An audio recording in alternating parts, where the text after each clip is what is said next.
From the huge factories and yards of the post-war world to our uncertain modern working lives, this is a history of the way we've worked.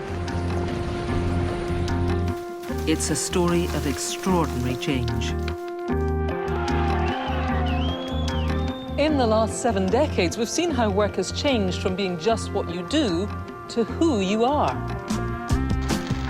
My own family have worked in shipbuilding and retail, in construction and clerical jobs, and in confectionery. My granny topped off your walnut whip.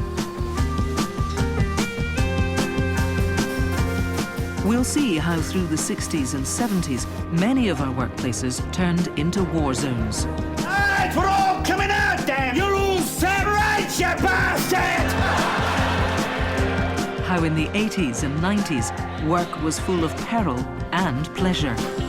Maybe it's time I took a few risks. Look where playing safe has got me. And how in the last few years, our work could consume our lives but reap rich rewards. The salesman out in the field has a 1.4 LX Escort. His boss back at base has a Cavalier. But to understand today's British working lives, you have to look back to the post-war years, when work was a shared and often scary experience. Terror. Absolute terror. But also a happy place. And the reason that I'd gone in to do that job was because I'd fancied one of the men that worked in there. The skills we have, the jobs we do, the choices we make about work today were forged in the clatter and clank of industrial Britain, in the way we worked.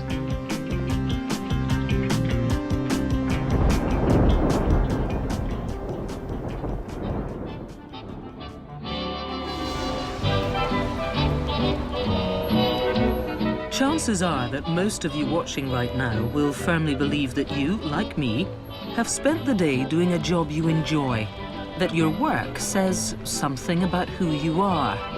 That's nice. But welcome to the post-war world of work.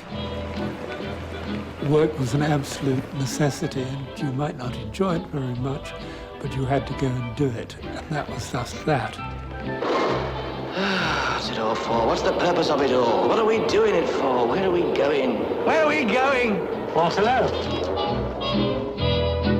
And for those of you who think, like I do, that work should be a choice that suits you and fits with your lifestyle, here's a taste of what work meant in the years after the war. It wasn't like it is in my middle-class environment now. What sort of career do I really want? In my day, it was get a job. Yeah. Lazy bastard. Get out of the house, get a job. I don't want anybody with heart or pride in their craftsmanship or integrity. I just want somebody to pull a handle and turn a wheel. And I'm pretty sure you feel that you're part of a workforce where everyone's treated with respect. Well, cast a glance back to equality at work post-war style. Well, Miss Hopkins, I've just heard from Mr. Huggett here that you'd like a post with us. Oh, yes, I'd love that. Are you used to office routine? Oh, definitely, Mr. Kemp.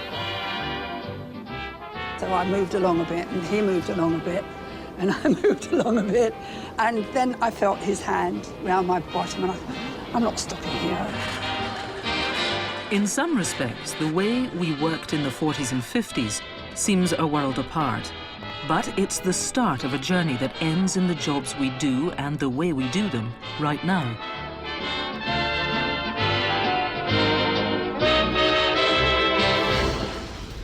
We showed the world what we could do during the war.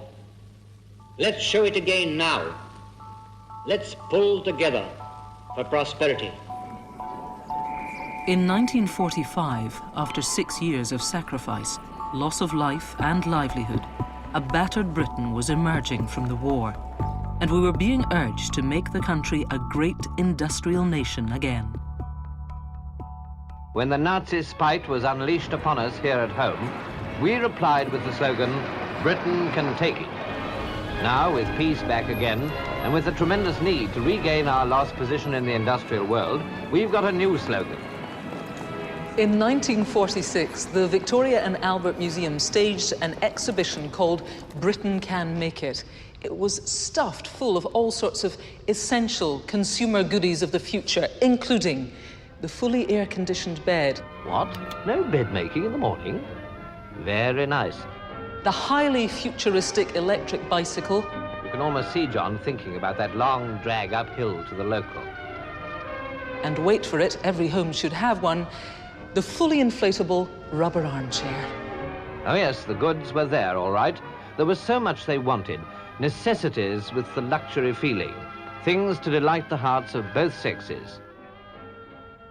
But in reality, the whole exhibition was really just a bit of a fantasy. War had left the country up to its ears in debt. Shops were virtually empty, factories were struggling, industry was in crisis. It's little wonder that the press renamed the exhibition Britain Can't Have It. And it's little wonder some people were sceptical.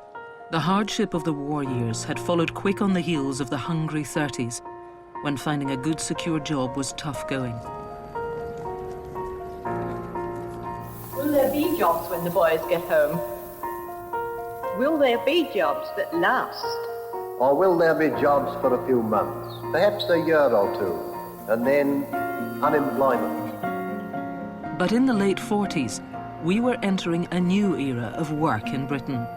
The men who ran the country had been gripped by an intellectual revolution, and flowing from that came a commitment from the political classes to the working classes. There would be full employment. Lillian Clark worked in the East End of London in the 1940s. There was always jobs. You could always get a job. You'd never be out of work.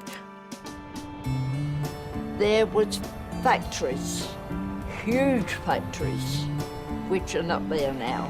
And there'd be hundreds and hundreds and hundreds of workers going into the factories, you know. And I can see them all now. You've got all the men with their caps on, young, old, all going to work. You load 16 tons, why you get another day older and deeper in debt. St. Peter, don't you call me, 'cause I can't go.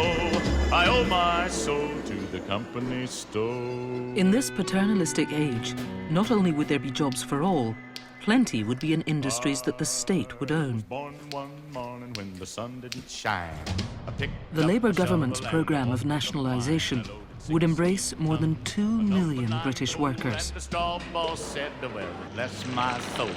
They supplied power, they built planes, and they made the trains run on time. Well, some of the time.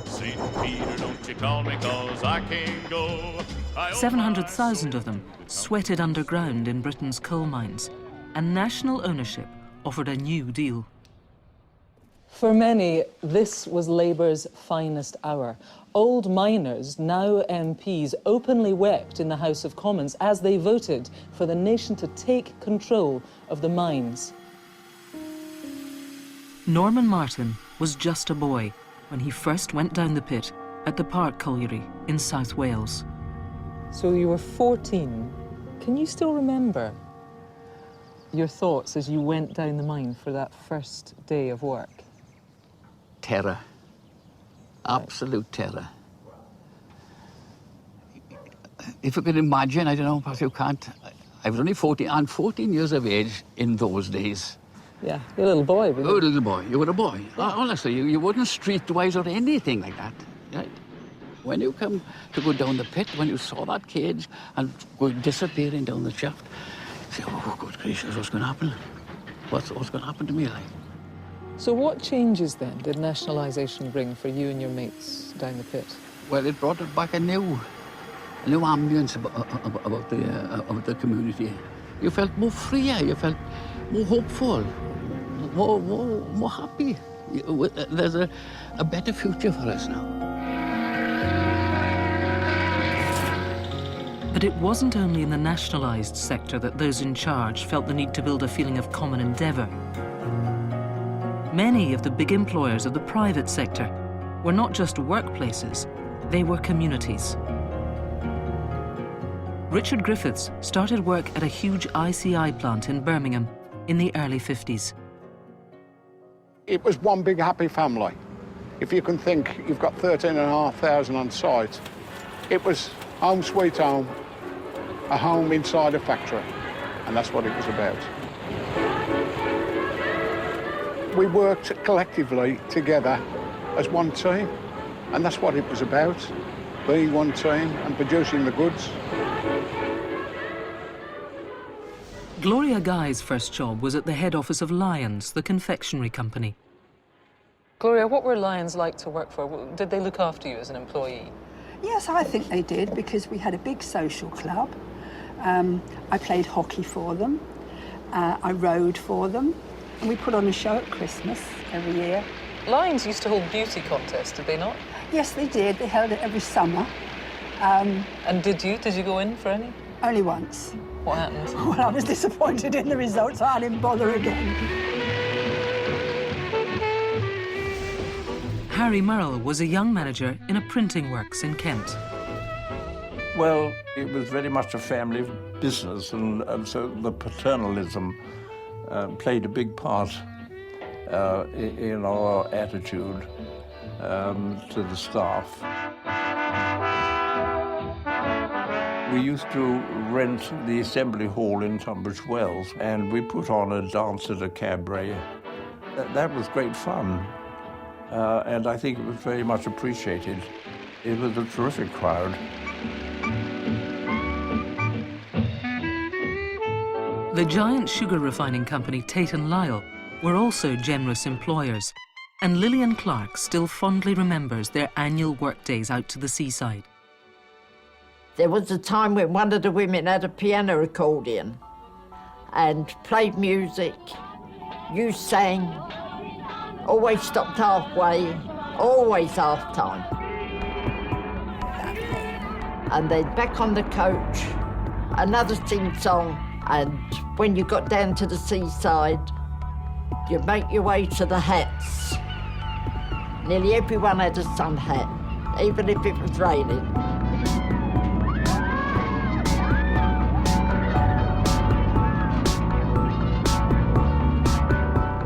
All had a good day, all tired out.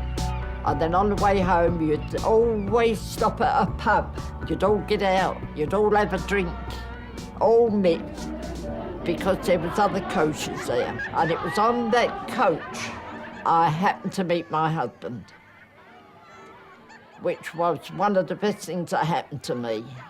He made my life.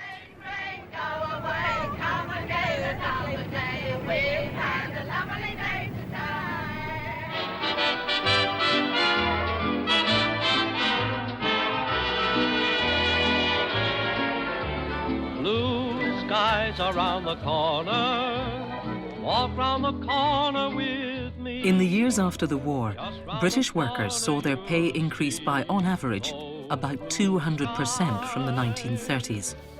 Many now only had to work 5 days in the week, and most were entitled to 1 week's paid holiday a year. These were the halcyon times. Your workplace might even get a visit from the BBC, who dispatched the stars of the day to perform workers' playtime in staff canteens.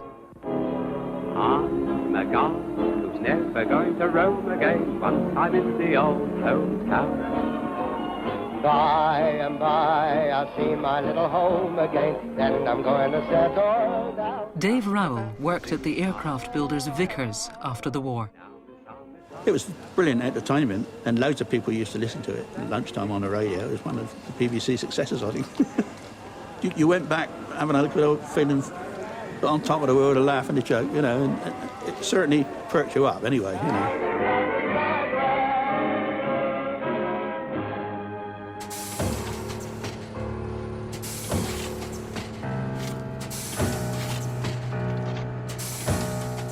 But let's not get carried away.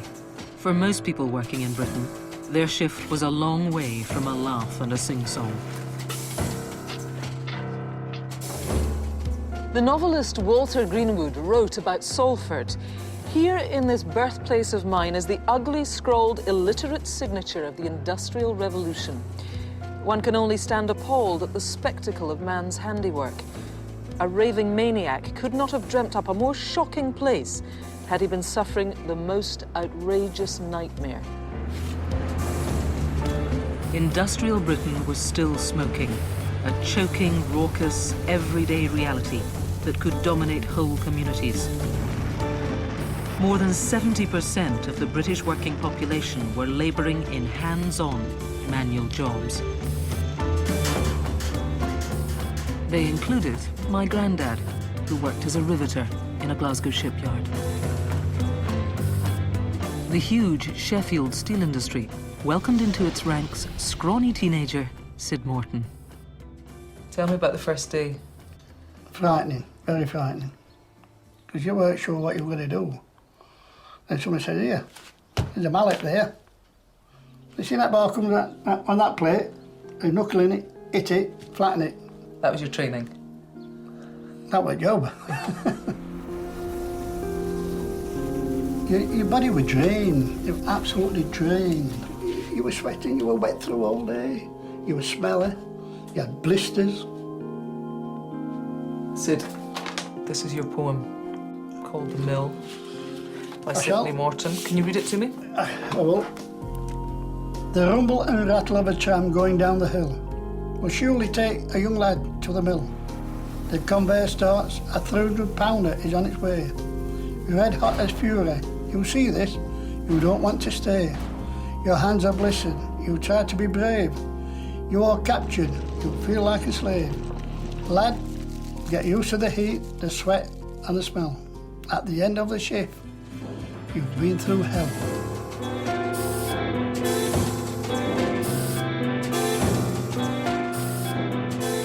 For the young men thrown into this cauldron, heavy industry wasn't just hair-raising, it could also be hazardous. Health and safety was a rather underdeveloped feature of working life.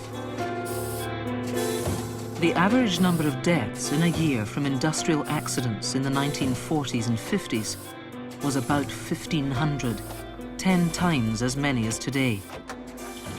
Our coal mines were, of course, one of the most dangerous places to work. Do you remember any accidents in particular? Well, the worst accident ever, of course, is a death. So that happened when a chap was killed by a fall of roof. And unfortunately, that was... And another chap was killed by the journey, which is a journey of coal travelling out to be risen from up the shaft, and he was hit by the journey. So that was another death. And when that happened, is the pit closed for the day? Do you? Oh no. They just attend him and transport him to the pit bottom, and then he will be risen. And yeah. So production doesn't stop? No, production doesn't stop. No.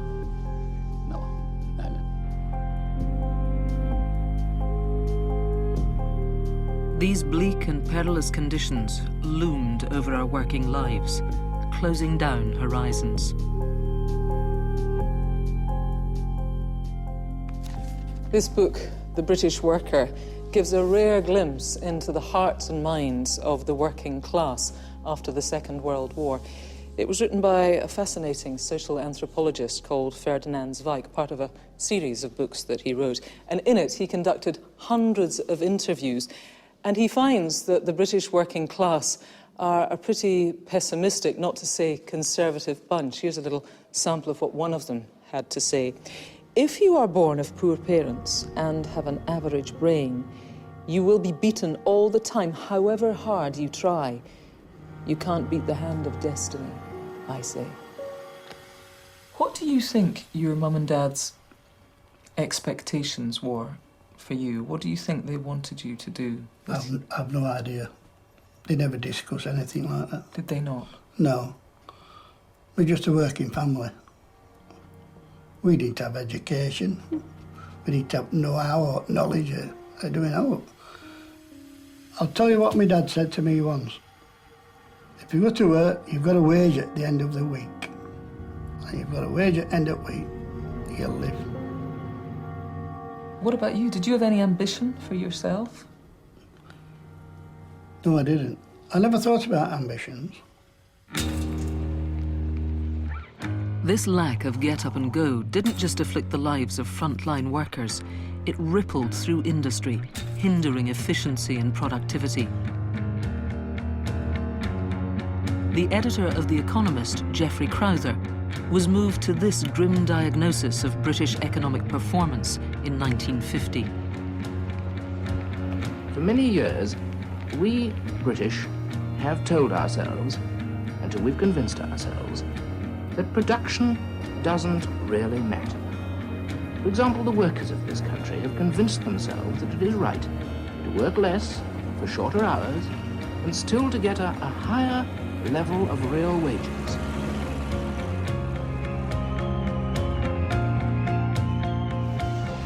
In the early 50s, Lance Dunkley worked in a forge in Wolverhampton. What did you make of British workers? What was the efficiency like in the factories you worked The in? British workforce was primarily working class who had limited education. They were taught to do one job, and that was the essence of the training. They were just one-job people, and you would work on a machine for the rest of your life. You would have a superintendent who was semi-literate. He didn't know how to structure things. What he would do anyway is that if you went to the gents or the toilet, he would stand at the door and shout you, it's time to get out. You've got 5 minutes to do your bloody thing. Really? Yes. So whatever your situation, if you didn't come out within 5 minutes, there would be a penalty. So that was his contribution to British productivity. British productivity. Run, rabbit, run, rabbit, run, run, run. Run, rabbit, run, rabbit, run, run, run. To fight this inefficiency, the authorities had already been forced to take desperate measures. In 1947, the government was so furious at workers skiving off that they took the incredible step of banning greyhound racing from midweek slots. They even did the same with the big horse races, saying that the Grand National had to take place on the weekend. Oh, what could be done to drag us out of this British nightmare? What about a dose of the American dream?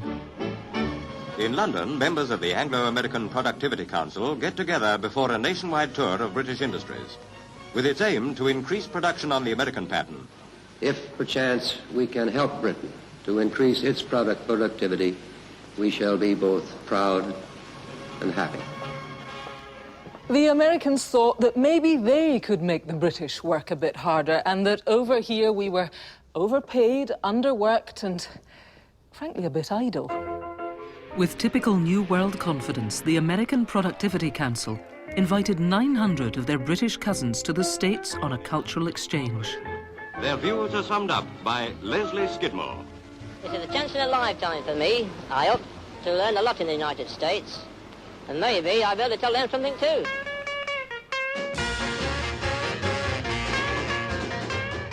As a young manager in 1951, Harry Murrell went on one of those trips to America to learn about the printing trade stateside.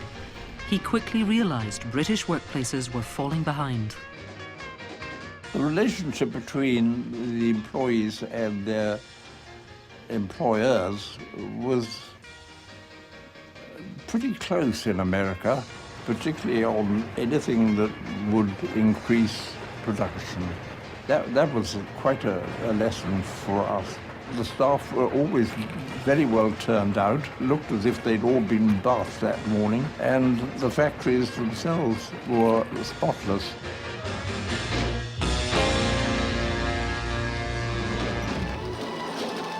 But the British were a tough crowd for purveyors of the American way. We rather liked looking back to more sedate times, when we weren't being hustled into change by noisy Yanks. Brother, what a location for a factory. Couldn't you have found someplace nearer home? Well, it wouldn't be easy to move the weavers. They've been making tweed here for hundreds of years.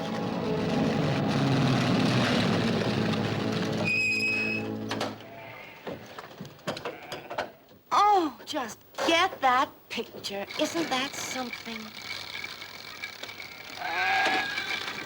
Oh, don't don't bother to stop on my account. I've got no time to be a tourist. Let's press on to the tweed business. This is it.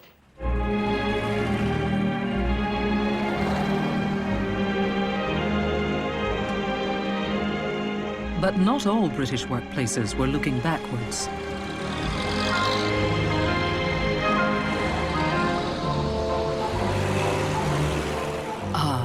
Lyons tea shops, how splendidly British. A business measured in bustling mornings and afternoons, sticky cakes and tinkling teaspoons. And in the mid-1950s, groundbreaking work technology. In its back room, Lyons had introduced the world's first office computer. Gloria Guy worked with this pioneering equipment. It was called Leo for Lyons Electronics Office. Right. What did it look like? Oh, it was massive. It was the size of 2 houses put together, yeah. Right. I had a sheet that showed the person's clock number, their tax code, their national insurance number, how many hours they'd worked, what the hourly rate was. That all had to be fed into this machine. Of course, it sounds incredibly antiquated now, but at the time, you were at the forefront of technology. Did you feel like a pioneer then? No, hadn't got a clue. Not a clue.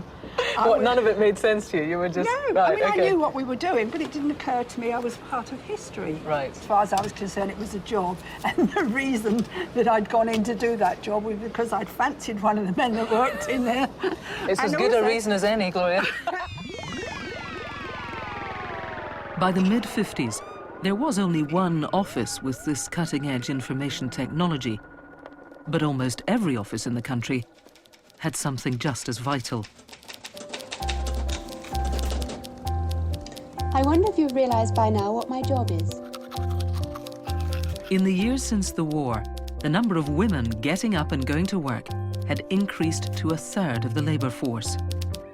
And for this new generation of women workers, the most coveted posts were clerical. In the 1950s, 1.5 million women were in the typing pool or working as a secretary. Just 3% of these kind of jobs were filled by men. Kay Millard started working in a solicitor's office in Birmingham in the mid-50s. Mother said I should be a shorthand typist, learn shorthand and typing. And she said by doing that, I would always be able to get a job. Good. Mother also said, if you're a secretary, you're respected. The guys in the factory were factory workers. So therefore, you know, we were in the office. It was something to be proud of. It was a new age of opportunity at work, though it was sometimes struggling to emerge from the past. When I was a junior, learning the ropes in a solicitor's office, the solicitor that I immediately worked for was about, well, he was nearly 100 years old. He was in his middle 90s. You know, he was a decrepit old chap, really. If you knocked on the door, which you had to do then, you never walked in and said hi. You knock on the door and wait. I thought he'd said come in this one day, and he was actually on the commode because he used to have a commode in his room. So I backed out very hastily. That was my first experience. In the mid-50s, Jeanette Brandon was working as a secretary in London when she came across an enticing invitation. This is Movie Time. Leslie Mitchell reporting. Mr. John Marshall, editor of the Evening News, and his fellow judges must have had a very difficult job choosing the perfect secretary. There was so much attractive talent competing. All the same, a decision had to be made. You entered the perfect secretary competition in 1953. Explain a bit of that to me, a bit of the background. Well, all I know is that a young man who was taking me out to lunch showed me this placard outside the Waldorf Astoria saying, if you want to go to America, apply to be the perfect secretary, have a holiday in America. So Because that was the prize? that was the prize, Right. you see. And all you had to do was write what you thought the perfect secretary ought to be, not what you were. You didn't have a test or anything. So how did they judge it then? Well, they judged it on your chat, I think. We have awarded this trip to Miss Jeanette Jandrin. And so congratulations to the winner, who gets a free trip to America organised in... I don't mean to be in any way disrespectful of your skills as a secretary, but do you think it was quite a lot to do with the way you looked and the fact that you were a very charming gal? I think maybe charming. Well, I know what it was, actually. I could answer. Yes, you could think Not on your answer feet. back, but, yes. but you know, I could cope with anybody, really. Miss Jambrin, I suppose I couldn't persuade you to work for me. Well, frankly, no. I've already told her I have the perfect boss. Thank you. Nice work if you can get it, and you can get it if you try. Clerical posts required staff with real skills and aptitudes and were critical to the smooth operation of every business in the land.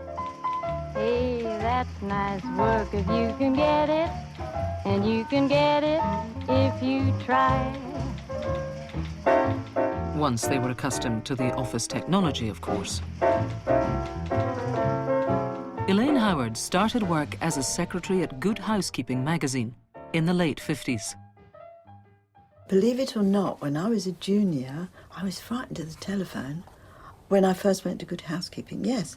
And it's amazing, but a lot of people were. Did you have a telephone at home? Or? No. Ah, right. You see, I didn't have one at home, and it was quite strange to me to suddenly start doing orders and all sorts of things over the phone. I got over it. Did you have a telephone voice? Nervous. Yes, well, I had to put that on, you know. give me a sample of your telephone voice. Hello, how may I help you? Very nice. Thank you very much. Very proper. Lord Carriston can see you for 10 minutes at 3:30 next Thursday. Thank you, I'll book that. Sometimes I feel I've got to run away, I've got to. But not everything in this era was quite so appropriate. The company secretary called me into his office. He got up and he was talking to me one minute and he came right round so close to me, I thought, it's a bit too close, so I moved to the side. He moved to the side, I moved a bit further and he moved a bit further, and I thought, I really don't like this. And then I felt the hand come round me, the back of me, touching my bottom, and I thought, no, I can't have this. But the funny thing was, he was a man who, he had false teeth, and he didn't do any favours because the top set dropped down, and I just laughed. What makes the ideal shorthand typist? Presentable, but not so glamorous that the big executive's mind goes round like a satellite. Nor yet so plain that he envies his colleagues who are away with Asian flu. Kay Millard also had her problems with a particular works manager. One of the girls said to me, if he asks you to put your hand in his pocket, don't do it. So I said, OK, like you do when you're young. Completely forgot about it. No, I took some papers in and he had a book or something in his hands. And he said to me, could you reach in my pocket and get my hanky or whatever out? So I said yes. So I put the papers down on the desk and put my hand in his pocket. I quickly withdrew it and left the room.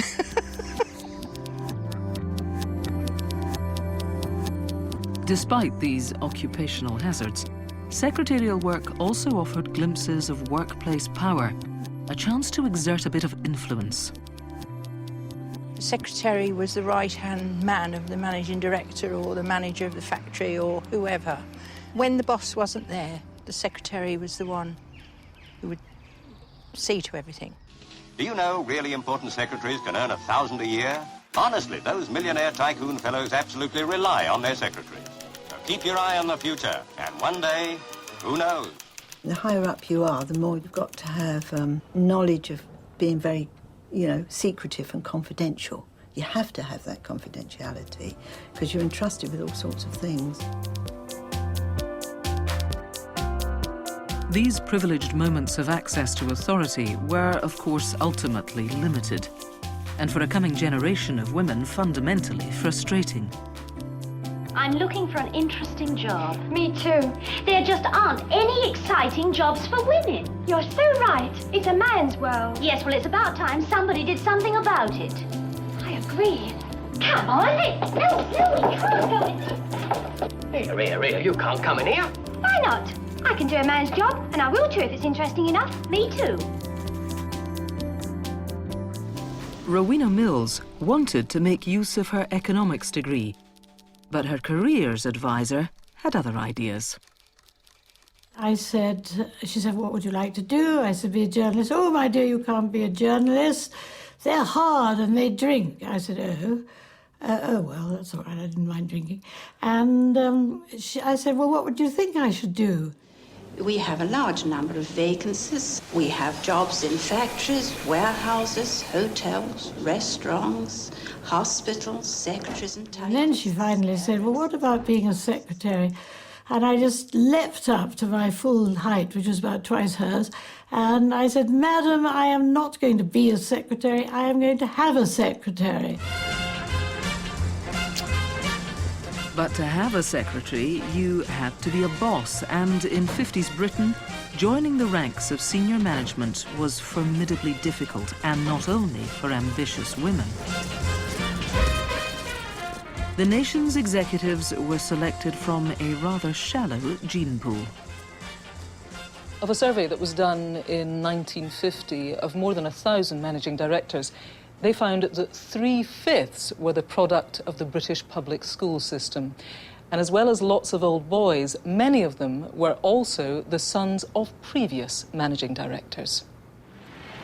And that, I'm afraid, was the pattern. I think all the members of my particular board were members of the three founding families who joined together, dating back to the 1830s. And they'd been in control ever since. These cosy old boys' clubs were packed with impenetrable hierarchies.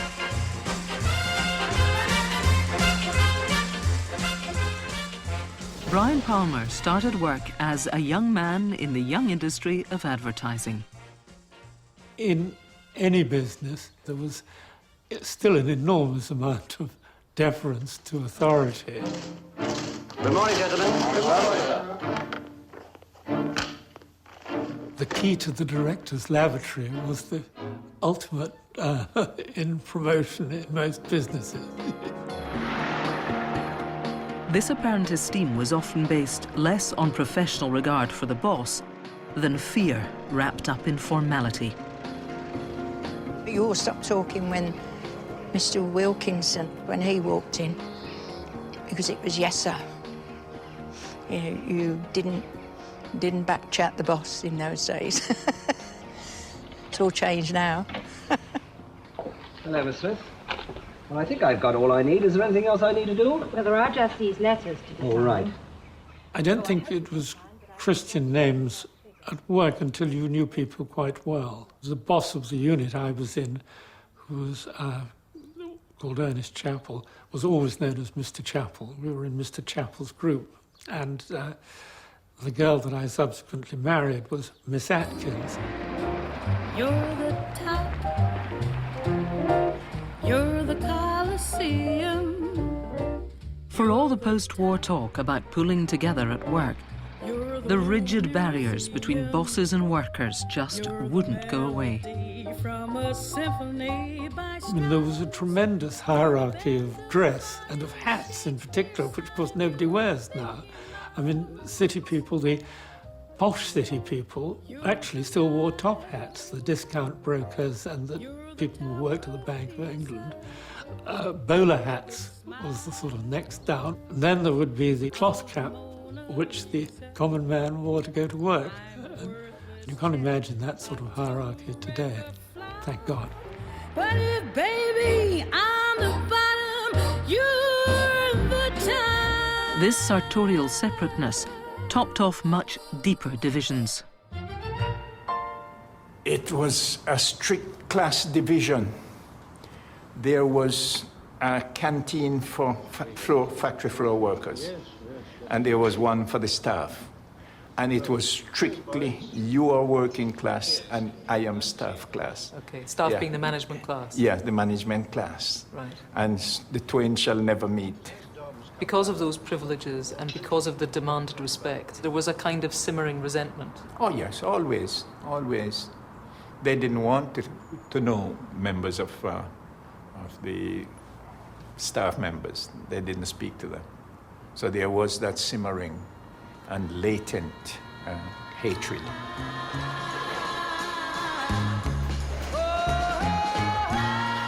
Hovering over the relationship between management and workers was the niggling question of efficiency. And a new technique of measuring output imported from America was upsetting the apple cart: the time and motion study.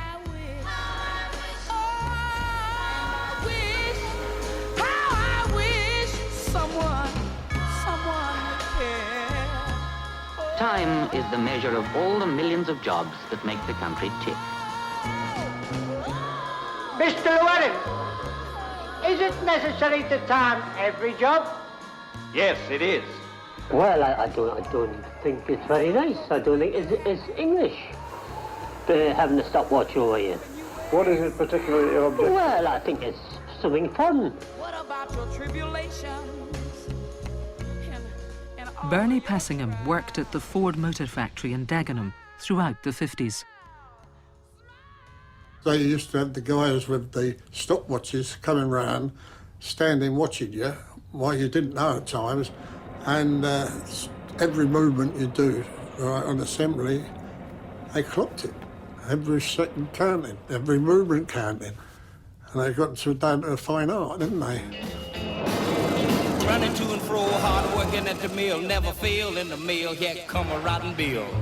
Too much business. This forensic inspection and control of the working day antagonized the men who represented the workers, the trades union officials. Membership of a union was, by the late 1950s, a mass experience, deeply embedded in the culture of British work.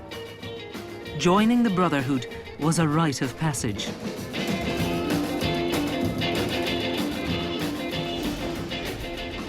Richard Griffiths joined the Electricians' Union in the late 1950s.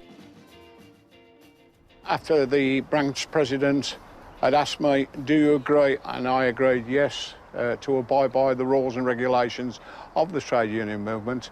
He would then ask the branch to welcome me in the right and proper manner. And there's about 50 to 100 people sitting round the edge in this. It was like a bit of a slow hand clap, but it was very welcoming to see that you were part and parcel of the trade union movement. Trade union cards. Right. Those against? For some, the unions were a cause, red-blooded socialism in action. But in the industrial heartlands of working Britain, they were often far from radical. They could be deeply conservative, defensive, and resistant to changing the way things were done. Can't touch that skirt for a start. Why not? Pin-tuck pleating. We haven't negotiated a rate for pin-tuck pleating. Now, look, girls, Lily, no, Carol. What a very becoming hairstyle. Do you like it? Yes, now, dear, look, could you do me a favour? Oh, well, perhaps Oh, no, you don't. The rules say quite clearly that no girls to do the management a favour. The unions all had little rule books just like this one, crammed full of do's and don'ts for their members. Understandably, they wanted to try to retain their hard-won rights. Did they go too far? You can judge for yourself. Here are some newspaper headlines from the time. A 45-year-old man is to appear before a court of 10 shop stewards tonight on a charge of working too long. This is a strike by meat porters who's saying that nobody but them should get to pick up the goods at the markets, meaning that things are lying around for hours on end on the market floor. And finally, my personal favourite is about a dispute between two unions over who should get to draw a chalk line on a ship.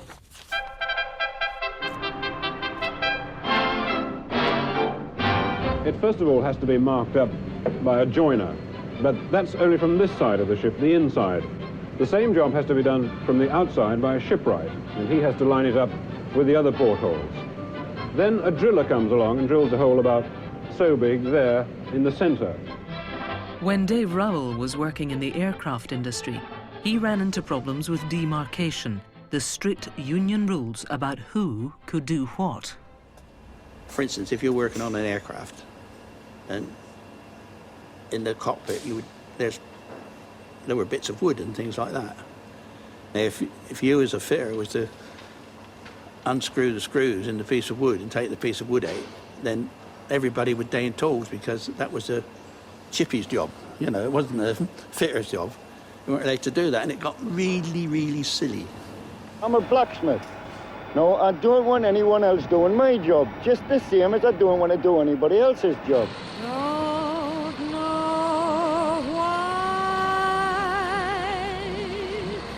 There's no sun up in the sky, stormy weather.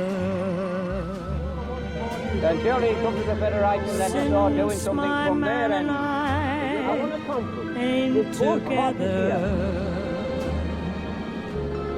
Keeps raining all the time.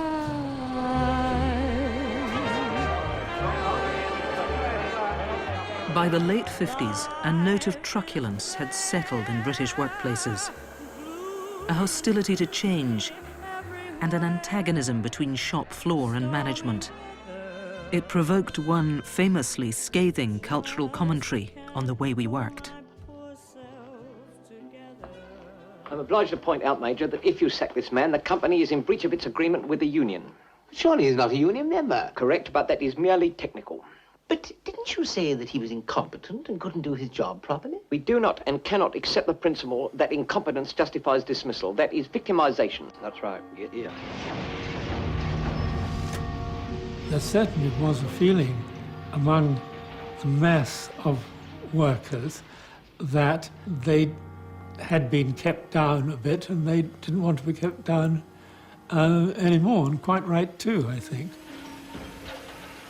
I think the attitude was that they'd been through so much, and they had, because those men had fought in the war, in a horrible war, and had horrible experiences. And I think that this is my philosophizing, that they felt they were entitled to more, and they could see their bosses in their Bentleys, and there was resentment.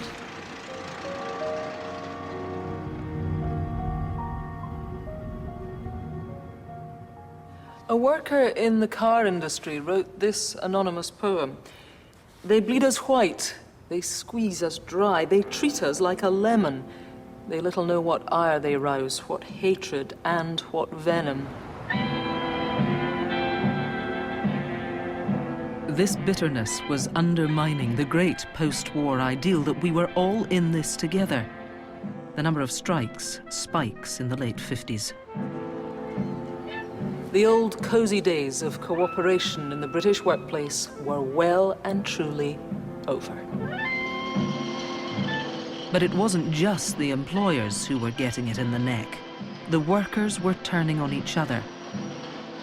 If someone was to step out of line with a union stance, it could result in the cold shoulder. The refusal of a factory worker to join his colleagues in a series of petty disputes saw him shunned and humiliated in the 1960 film, The Angry Silence.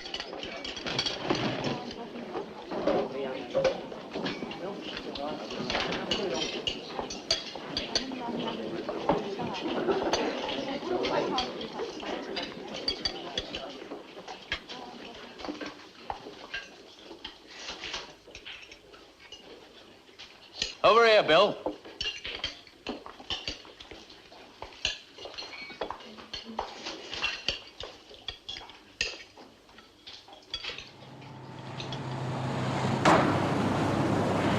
just one part of the huge Ford motorworks at Dagenham. It's a place where the shop stewards are extremely well organised, and they've acquired the reputation for being tough and militant. Bernie Passingham was one of those shop stewards and was hard on anyone who defied the union position. How long, then, could somebody be sent to Coventry for? Basically until they left. Right, a long time. Yeah. And they would normally leave. Would they? Yeah. Well, what a life they got. That's harsh. That seems quite harsh. It is harsh. You're talking about several hundred people agreeing that they're going to do this and they're going to lose a day's wage. Why should somebody say they're not going to do it? And stupid to just say no. If 1950s trade unionism could be bloody-minded, it could also be narrow-minded. I'm a shop steward and I see the inside of it.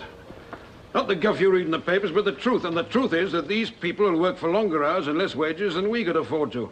And that would undermine everything we've fought for the last century.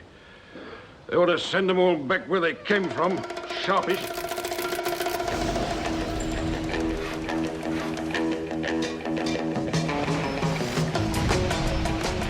The face of the British worker in forges and hospitals and in transport was literally changing, and it provoked some bilious attitudes. Ruel Moseley was recruited as a bus conductor from Barbados in the 50s. What sort of reception did you get from the guys who were already working on the buses? It wasn't a very pleasant scene at all, because sometimes you know that they're not talking to you, but the sarcastic remarks that they would use. What kind of stuff? Can you give me an example? For instance, we say they brought all these black bastards over here to work.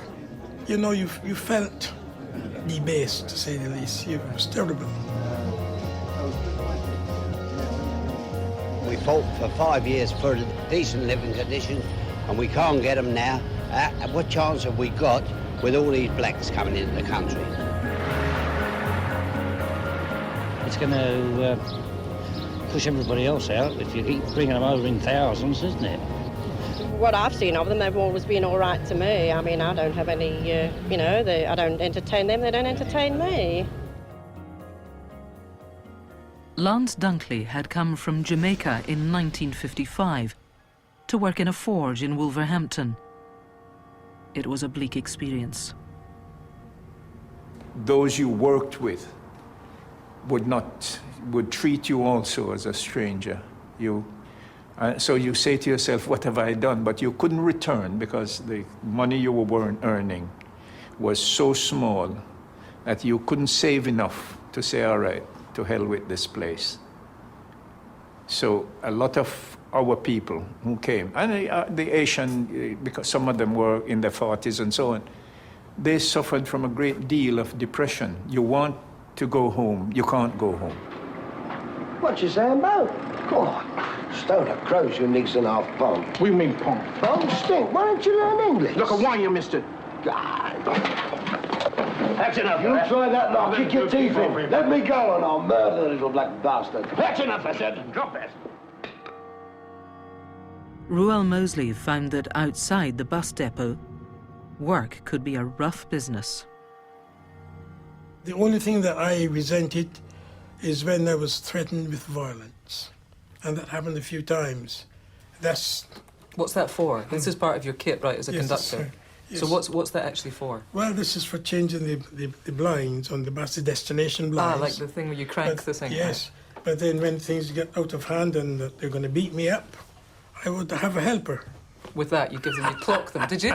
Of course. Did you? I did. Sort of like a knuckle duster. Yes. Right, okay. Where would you? Any soft spot. Okay. Because you don't want to leave any bruising. For many immigrant workers, coming here to do a job could be a wounding experience. But by the early 60s, for most of us, work was a better place. We earned more money. We slogged fewer hours. We had a greater choice of jobs, and we were better educated for employment. In spite of all the niggles and obstacles, work seemed to have delivered the post-war dream of prosperity. I now feel, actually, that was a sort of pivotal cusp moment, the moment you could point when austerity switched over to prosperity, if you like, or the top-down society started changing to the demand society. Well, pick up your feet, we've got a deadline to meet. I'm gonna see you make it on time. Oh, don't relax. And this demand society was a restless place. 'Cause you're working for the man. In the growing service industries of the 60s, a fresh generation of employees was impatient with the old order. Sid Robertson's dad had run a small dairy in London, but he was forging a career as a creative in the advertising business. I was fired by the fact that the people I worked for, I also weren't as good as I was. I thought, how come I'm working for him when he doesn't, he's just an idiot, you know what I mean? So the thing to do is to get his job. The kind of attitude was, if you got a job and you worked hard and you paid attention, you'd make some progress. So I sleep all day without much pay. I'm just biding my time. 'Cause the company and the daughter you see, they're both gonna be all mine. Yeah, I'm gonna be the man. I'm gonna be the man. In advertising, the stagnant rules about who did what and knowing your place were under assault. In those early days, what kind of people worked in advertising? Basically, it was divided into kind of camps, really, divided strictly by class. I mean, the account executives and the people that dealt with the clients were public school, university educated, posh kids. And the creative, put in the advertising, the people that made the ads, were mostly oigs, like my good self. So there was a kind of class divide, and we basically bullied them. We were the first group of sort of people who took power into our own hands, and we behaved very badly. This workplace agitation wasn't just simmering away in advertising. Our expectations of work and what work could bring us were changing.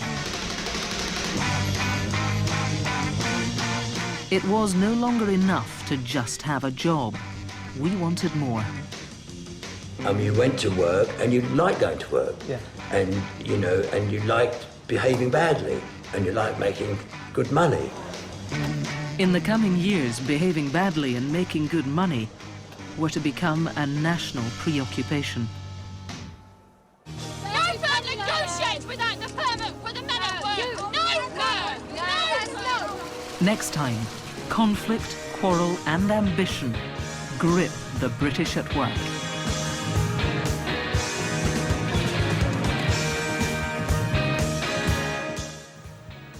On Newsnight tonight, could changing our pensions be the government's way of shrinking the public sector? And as Congress looks into the radicalisation of America's Muslims, are 9/11 wounds still wide open? Join me at 10:30.